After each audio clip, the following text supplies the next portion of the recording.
नमस्कार। माली समाचार हिंदी में आपका स्वागत है। मैं दिनेश माली। सिख दंगे के आरोपी कांग्रेस नेता जगदीश टाइटलर पर हत्या का मुकदमा, तय कर दिए आरोप। आइए जानते हैं विस्तार से। सिख दंगों के आरोपी कांग्रेस नेता जगदीश टाइटलर पर हत्या का मुकदमा चलेगा। केंद्रीय जांच एजेंसी सीबीआई ने अपनी चार्जशीट में टाइटलर पर हत्या का मुकदमा चलाने की अपील की। आज शुक्रवार को दिल्ली की एक अदालत ने सीबीआई की दलील को स्वीकार करते हुए टाइटलर पर आरोप तय किए और आरोपों के अनुसार कांग्रेस नेता पर दंगा भड़काने और हत्या में शामिल होने का मुकदमा चलेगा। बीएसएन में इन अपराधों में फांसी से लेकर आजीवन कारावास तक की अधिकतम सजा संभव है।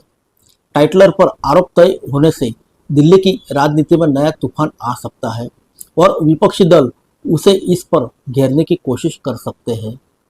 सीबीआई ने अपने चार्जशीट में आरोप लगाया है कि पूर्व प्रधानमंत्री इंदिरा गांधी की हत्या के बाद कांग्रेस नेता जगदीश टाइटलर 1 नवंबर 1984 की सुबह कुशलबाग पर अपनी कार से पहुंचे थे।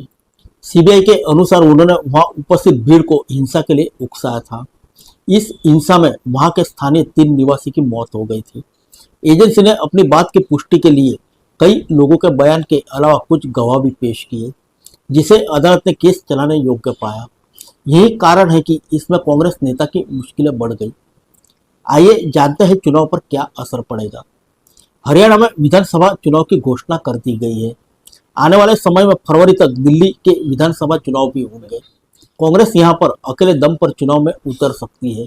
हरियाणा में भी सिख समुदाय की काफी आबादी रही। दिल्ली में भी वे एक प्रभावशाली समुदाय के तौर पर देखे जाते हैं, लेकिन चुनाव के दौरान विपक्षी दल सिख दंगों को लेकर उसे घेर सकते हैं।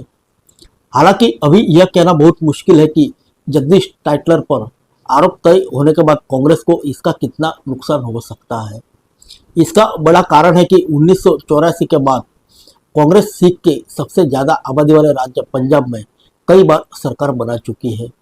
इसके अलावा वह दिल्ली से कई राज्यों में सरकार में रही है, जहां भी सिख की आबादी महत्वपूर्ण होती है।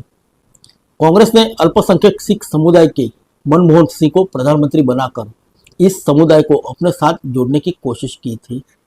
पूर्व प्रधानमंत्री मनमोहन सिंह ने सिख दंगों के लिए सिख समुदाय से माफी मांगी थी।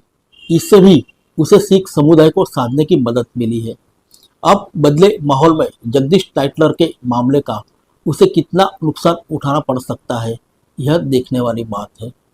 भाजपा नेता सरदार आरपी सिंह ने कहा कि यह पूरी दिल्ली की जनता जानती है कि जगदीश टाइटलर सिख दंगे के आरोपी है।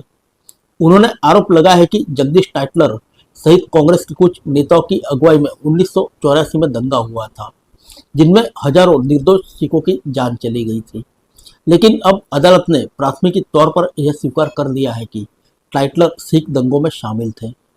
उन्होंने कहा कि यह अपील है कि आरोपियों के केस की जल्द से जल्द सुनवाई पूरी हो और उन्हें दंड मिले। फिर मिलेंगे अगले बुलेटिन में अन्य किसी खबर के साथ। तब तक के लिए इजाजत दीजिए। नमस्कार।